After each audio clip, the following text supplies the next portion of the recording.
Hi everyone, Nora here of Rock Your Life with another exciting video that I haven't done anything like this in a long time. Okay, so this video specifically with my dry erase situation here with the coaching. So this is my dedication to the new year 2024 regarding breaking patterns for good. We are gonna at least make an attempt, okay, people, because I know this is a process. Some of this stuff takes a long time, maybe half the lifetime, maybe our entire lifetime, okay? So I just want you to be really patient with yourself. And I heard it said very well because I've asked it so many times, why do certain lessons take so long to learn? And we really do have to grow into them. Okay, so if you are a person who is sick and tired of being sick and tired, like that saying goes, of certain, I don't want to say patterns because you have to recognize there's a pattern. Okay, you're going to go through things, and if you look at it as a lesson, you will be looking for the things that you could be learning so that you stop breaking the pattern, right? But you have to be aware. If you're not looking at your place on this earth as lessons, you're not going to understand and get it, okay? But I am coming from that place, okay? And if you haven't listened to me before, cultural conditioning and programming, you got to look at our mindsets and what we are coming from, what we've been influenced and what we've been taught, because that's a lot of the reason behind how we move through the world. It makes sense, right? But you don't really realize that till later on, I feel like. So when I started getting into really a lot of this stuff, and a lot of my growth has been through my own journaling. I've never been to a therapist. I've never been in any of those situations. I've done all my personal growth work either through reading, researching on my own. If I didn't say journaling, and my music's been my support, and then alternative practices like trying things like tapping.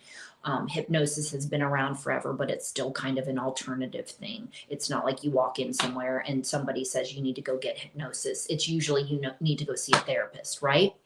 Okay, so for the sake of trying to make, I know I always say my other videos are very brief. This isn't going to be brief, but because there's always so much information that I want to give you time to digest, I want to at least go over some basics. I'm going to decide as I'm talking right now whether I'm going to give you full on my personal example in this video, because I might just do a part 2 because there's so much. So I don't expect you to read this, but I did write it out. And hopefully in the future, I know there's videos where it can actually bullet out, step 1, 2, and 3, and it looks more just nice and clear. And I will do that at one point when I find an assistant to help me with that.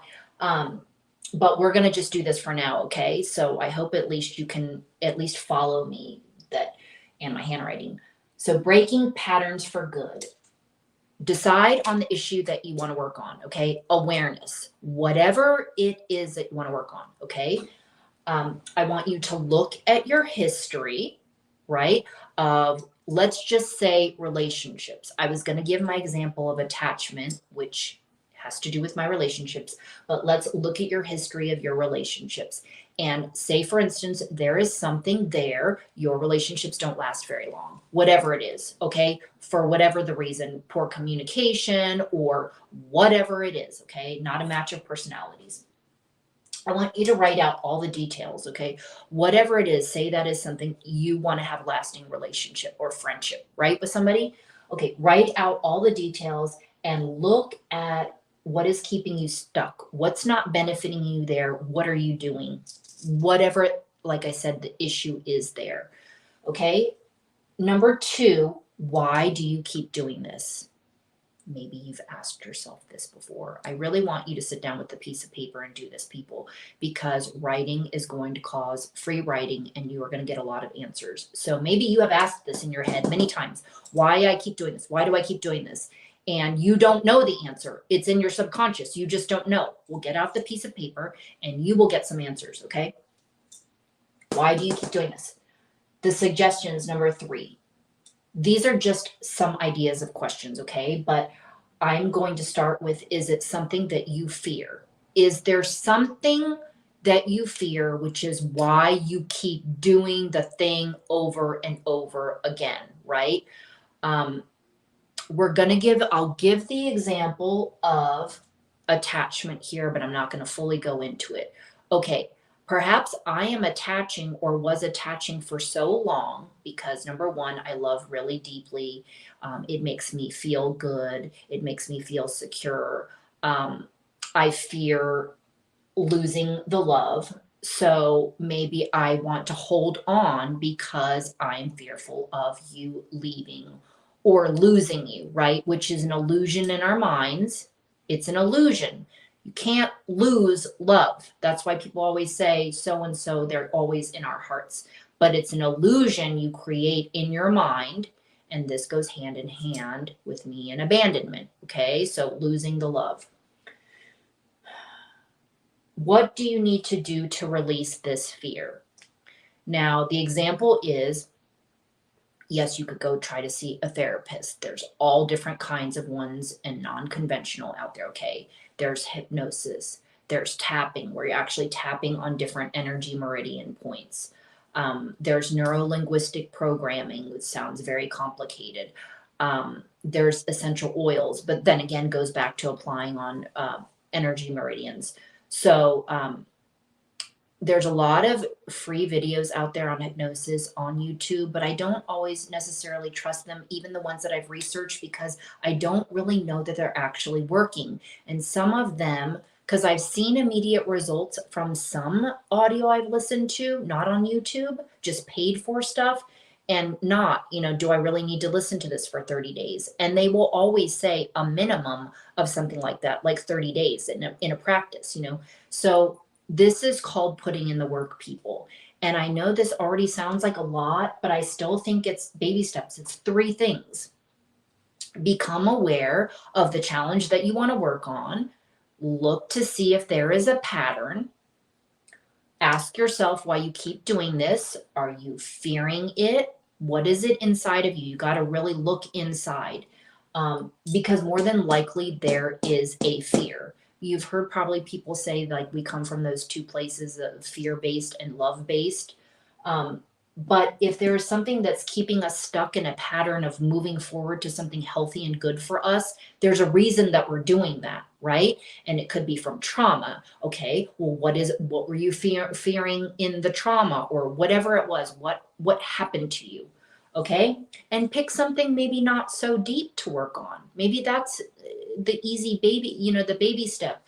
But for me, there's always something to go deep, even if looking deep, you will find even borrowing. I was going to give an example of lending people money or letting people borrow stuff. I mean, to have the balls to be able even to speak up to somebody and say you don't want to do that or whatever it is, it takes balls, and it also takes a sense of feeling your rights. And that's where my self-defense mindset comes into play that I'm not talking about right now. Okay, so I am going to, recapped all of that, right? Awareness, why, suggestions of how to do that. And then I will end with a brief personal example because I'm doing good on my 9 minutes, which my example might make it longer. Attachment. Okay. So whatever the issues are going on in there of where I learned it, which we're going to say attachment specifically in relationships, platonic or romantic. I saw that actually shown to me through a good friend, or if you want to say my best friend at the time. This was probably like 6th or 7th grade. And she always had boyfriends 24/7. They were always together. And so when I saw that, it made me feel like, oh, they must be really in love. He must really love her, this and that and whatever. And so that's what I saw modeled to me. Not my stepmom and my dad, I think living together and everything like that, like there was healthy things that I saw there. So I don't know. I was so attracted, if you know about my story with physical beauty image issues, that was one of those people that I learned from. So whether that's where I saw it, And then issues of self-worth with my mom giving me to my dad to, custody or whatever you want to call selling me or however I viewed it. Those issues there, not feeling wanted or desired, then that connects with the abandonment. And so that's why all of the fear I was telling you is the fear of the losing the love, probably not being close with my own family. That's also why maybe I wanted to attach to people so much. Again, the loving, but it actually caused a lot of suffering. And so the worst of it, I feel like, because I feel like I've gone through it a lot in my life. Like, I don't know how many numbers of people, but as a result of me being so attached and loving people so much that when I feel like the friendship was over, I would go into so much pain and crying. And I always had hoped that when I got older that, I would get through this. And that, is how I would define it, is suffering, that it would put me in that place that I just didn't know how to fix. And my later on in life, one of my best friends at that time, we would be really close, not even always talking every day, but we were pretty close. And then every time she'd get a boyfriend, she'd drop off the planet and I wouldn't hear from her for like 6 months. Again, reverting back to suffering. And so it did create a resilience in me, but slightly bitterness at the same time too. And going through this process has made me feel like, why get close with anybody, because this is what it does. And I don't believe that the message is don't ever go get that close, whatever, ever, whatever. It's just really important, I've learned in the self love process, in having things for yourself, hobbies and passions, which I did, but I just think I was excessive in the amount of time that I spent with those people. And I knew that I had learned from that relationship in particular, when it did dissolve and it had gone through its process of whatever it is that I needed to learn, that I wasn't going to go back to it. I was basically done asking questions and the energy was just gone. And I knew that I had to have the strength that when or if she came back, that I would be able to stand up like for myself. And so, because there were things there that were no longer good for me anymore or healthy. Okay. So I would always forgive, and whatever the issue thing would have been going, on at the time. So healthy distance, keeping distance with people, it does, even 3 days a week is cool, right? You're dating somebody or friendship or whatever. We'll just say the dating somebody. Three days a week or whatever is decent, And so on a subconscious level, my husband taught me that just because he was skateboarding all the time. So yeah, I was butthurt and I didn't like it, but it was really good for me. And it took a while for me to get used to, but I learned. Okay. And so I didn't have a good base foundation with my very first boyfriend at 19, because we were with each other again all of the time, and or with other people. We were just always doing stuff together. So just again, no room for personal growth. And what that does to you is, in a relationship of any kind, is that it can be all consuming. So all consuming, you start to lose yourself. And go talk to people that are older that have gone through this. They will all say the same sorts of things, how important self-love is. But I feel like they never really explained it. It was all these elders, all these people before us that would kind of be giving us advice and talking about self-love. They really never explained what that meant. And it wasn't till I went through my own process, through, learning other languages, learning how to samba dance, learning hip hop, learning things outside of my scope and my snobbiness of the punk rockness, self-defense, learning to feel my rights, learning to feel my worth. And even in my own personal business, it took me a long time to learn about boundary setting. I feel like that's a thing, that and communication earlier in life, if we were just taught. So, with that being said, diversifying love, that means love for yourself, maybe other family members, other friends, not having all your eggs in one basket. you can still live a beautiful life of love and loving others by being diverse. Okay. So that's all that that means. And now I kind of understand in the Buddhist ways of attachment causes suffering. This is kind of like what it means. And so once you become free of these illusions in our mind, attaching, abandonment, losing love, these things that we've created in our minds, once you release them and you feel more free and let go of negative thinking about yourself, you can live an even more beautiful life. Okay? I realize too, with this sort of thing, all these things I talk about, it doesn't apply to everybody. Some people like this feeling of attaching, but I just feel like it's made me suffer a lot. And I had spent my life, like I said, majority of my life feeling like this through different types of the relationships. You know, it could be former coworkers that I got close with, or like I said, friends from people you thought were friends and really were they. And yeah, that's it. So I'm going to stop running my mouth in this video. I will see you next time, where I may talk about another example to give you a better idea again. But the formula that I gave you, you should be able to apply in any situation. I can give you suggestions for new belief systems and new mindset, definitely. But incorporating them right away, I think if you first understand it, do all of this first.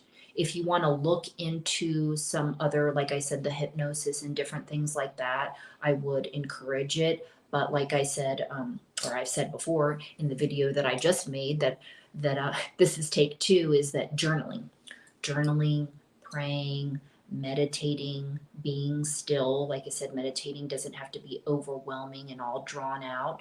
You know, just close your eyes, sit there for 2 minutes, start with that on a basic level, and just ask yourself. And regarding love relationships, that's also a cultural thing. A lot of us have been taught it's almost like it's the focus. It is so much on the focus of that and having that, and it's like the destination to the ultimate happiness.